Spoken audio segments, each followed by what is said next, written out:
जाति शब्द आते ही हमारे दिमाग में हिंदू धर्म ही क्यों आता है? तो कास्ट सिस्टम और वर्ण सिस्टम में अंतर क्या होता है? इनकी शुरुआत कहाँ से हुई? समाज में इसका क्या असर पड़ता है? अगर समाज में जाति हो ही ना तो क्या होगा? क्या जाति के हमारे सोशल स्टेटस से कोई फर्क पड़ता है या फिर जाति बनाई गई ही है सोशल स्टेटस को बनाए रखने के लिए? तो जाति मतलब एक तरह से शुरू कहाँ से हुई और ये जो जाति सिस्टम है वो हमारे समाज को किस तरह से प्रभावित कर रहा है? तो इस वीडियो में मैं इन्हीं सारी चीज़ों के बारे में बताने वाला हूँ कि जाति का सिस्टम आया कहाँ। लंदन बात करती है वाटर की, यूरोप बात करता है योग्यता का, चाइना बात करता है स्किल का, इंग्लैंड बात करता है इन्वायरमेंट का। सबसे ज्यादा प्रदूषित पटना है। हम बात क्या करते हैं? भूमिहार का, यादव का, राजपूत का, तेली का, सौ का, चौधरी का, हिंदू का, मियाँ का, ताजमहल का, कब्रिस्तान का, शमशान का, दलित का। हम बात कभी नौकरी और भ्रष्टाचार मिटाने की करते नहीं। तो चलिए जानते हैं इन्हीं सारी चीज़ों के बारे में एकदम डिटेल से। तो नमस्कार दोस्तों, मेरा नाम है सुमित और मेरे चैनल पर आपका स्वागत है। तो हमारे समाज में आए दिन धर्म, जाति, रंग, भेद और जो जेंडर है इस पे क्या होते रहता है, भेदभाव होते रहता है कि ये अच्छा, वो बुरा, ये अच्छा। जैसे कि इसमें मैं एक बात कहता हूँ कि मैं अच्छा हूँ, इसका मतलब ये नहीं कि तुम बुरे हो। मैं अच्छा हूँ बस ठीक है। प्रॉब्लम तब हो जाती है जब कहा जाता है कि मैं सबसे अच्छा हूँ। मतलब क्या कि उसको छोड़कर जो बाकी सारे जो लोग हैं वो बुरे हैं, ऐसा बिल्कुल है ही नहीं। खैर आगे जानते हैं कि कास्ट और वर्ण होता क्या है। जो कास्ट सिस्टम जो कहा जाता है, वर्ण सिस्टम जो कहा जाता है, मतलब जाति और वर्ण क्या होता है। जाति जो है वो मूल शब्द जन से आया है और जिसका मतलब जन्म लेना होता है। मतलब कि जैसा कि कोई लोग अगर किसी जाति में अगर जन्म होता है उन लोगों का, तो उस आदमी का जाति भी वही हो जाता है जहाँ पे उसने जन्म लिया। वर्ण सिस्टम में जो वर्ण शब्द है उसका मतलब होता है रंग, और ये जो वर्ण शब्द है वो व्री से आया है जिसका मतलब होता है इच्छा के अनुसार कुछ करना। मतलब क्या ऑक्यूपेशन जो होता है वो उसके इच्छा के अनुसार होता है। जाति जो है संख्या में अनगिनत है, बहुत सारी जातियां हैं, लेकिन वर्ण जो है, वर्ण जो सिस्टम है वो सिर्फ 4 है। जो 4 कौन कौन से हैं? ब्राह्मण है, क्षत्रिय है, वैश्य है, शूद्र है। जो बुद्धिजीवी जो लोग होते हैं, पढ़े लिखे लोग होते हैं या फिर पोइट हैं या फिर जो पंडित जो लोग होते हैं वो ब्राह्मण के कैटेगरी में आते हैं। उसी तरह से जो क्षत्रिय जो होता है जो युद्ध लड़ता है, और उसके बाद जो वैश्य जो होता है जो कि ट्रेडिंग करता है, व्यवसाय करता है, वो वैश्य में आ जाता है। तो जो शूद्र जो लोग होते हैं उनको समाज में सेवक का दर्जा दिया गया है वर्ण सिस्टम के अकॉर्डिंग।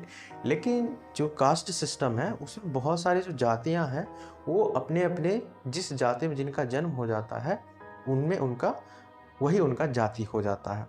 ये जो जाति कास्ट सिस्टम या वर्ण सिस्टम जिसे हम कहते हैं वो आया कहाँ से? इसके ओरिजिन के पीछे जो पहला जो ट्रेडिशनल जो थ्योरी बताया जाता है वो ये है कि जो ये सारी जो जाति जो है, कास्ट है, वो वर्ण सिस्टम का ही भाग है। मतलब वर्ण सिस्टम ही आगे जाके जातियों में विभाजित हो गया। माना जाता है कि जो ब्रह्मा है उनके जो मुख से ब्राह्मण जो आए, और जो यही जो ब्राह्मण जो है इनके कौन होते थे? जो टीचर्स होते थे और जो इंटेलेक्चुअल्स जो मतलब पढ़े लिखे लोग और जो लोगों को सिखाने का, लोगों को ज्ञान देने का जो काम करते थे वो ब्राह्मण कैटेगरी में आ जाते थे। और इनकी जो उत्पत्ति ब्रह्मा के मुख से हुई है।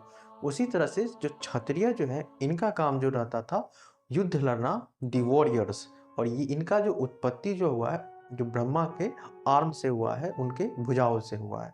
उसके बाद आता है जो वैश्य। तो वैश्य जो है उनका क्या काम था? ट्रेडिंग था, व्यवसाय करना था। और इनकी जो उत्पत्ति हुई ब्रह्मा के थाई से हुआ है। के बाद जो शूद्र जो हैं वो क्या होते हैं? वो सेवक होते, समाज के होते। और इनकी जो उत्पत्ति जो हुई है ब्रह्मा के फीट से हुई, मतलब पैरों से हुई है। अब उसके बाद जो अगला थ्योरी बताया जाता है वो रेशियल थ्योरी बताया जाता है। तो रेशियल थ्योरी क्या होता है? तो रेशियल थ्योरी में के अकॉर्डिंग जो जाति जो सिस्टम है उसका जो जन्म जो हुआ वो अराइवल ऑफ आर्यंस, मतलब आर्यन जब आए भारत में उसके बाद हुआ।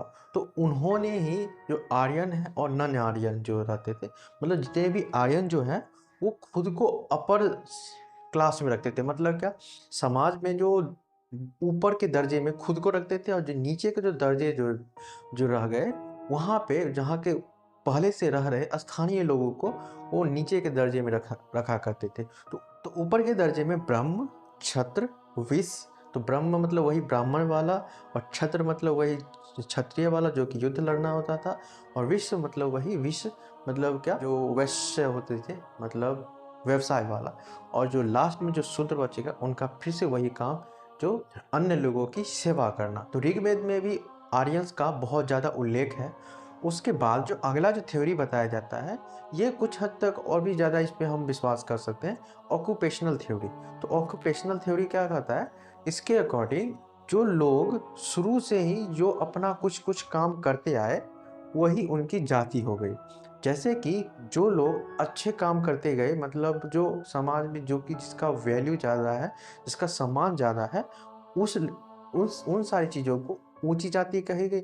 और जो काम जो छोटे काम है और जो छोटे लोगों के द्वारा किया जाता था, उनको नीची जाति का दर्जा दिया गया। वही चीज़ें हमारे समाज में और भी ज़्यादा मजबूत होते गई और लोगों के दिमाग में बैठती गई। ऑक्यूपेशनल थ्योरी के अकॉर्डिंग क्या हुआ कि शुरू से जो लोग जैसा काम करते गए या फिर जो जो काम करते रहे, वही लास्ट में आकर वही धीरे धीरे उनकी जाति ही बन गई। जाति के होने से हमारे समाज में फ़ायदे क्या हैं और नुकसान क्या है, मतलब अगर जाति हो तो क्या क्या हो सकता है, अगर जाति ना हो तो क्या क्या हो सकता है। तो जाति के होने से पहला फायदा ये है कि लोग जो है सोशलाइज ऑर्गेनाइजेशन के रूप में काम करते हैं, मतलब एक समूह के रूप में काम करते हैं।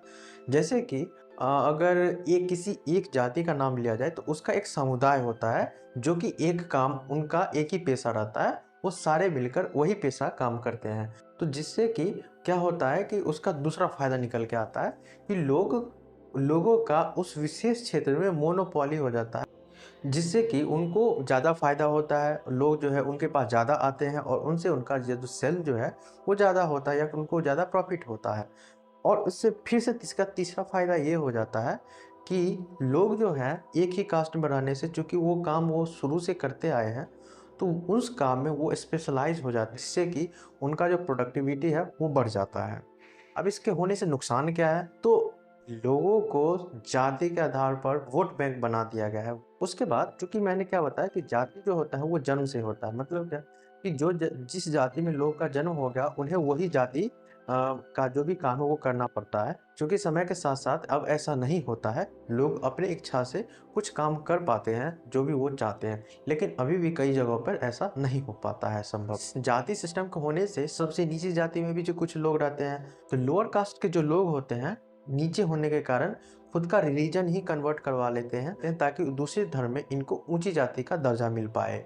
ये सारी चीज़ें कुछ फ़ायदे थे और कुछ नुकसान थे। अगर जाति हो ही ना तो लोगों का कोई बंदिशें नहीं रहेगी, चीज़ों पे मोनोपोली नहीं बन पाएगी, लोग अपने कल्चर को बनाए नहीं रख पाएंगे, क्योंकि सब लोगों का जो थिंकिंग है वो अलग अलग रहेगा, जिससे कि एक समाज में किसी एक ग्रुप के लोगों में एकजुटता जो है आएगी। तो आई होप ये सारी चीज़ें आप समझे होंगे। तो तब तक के लिए जो भी आपने कीमती वक्त दिया उसके लिए धन्यवाद।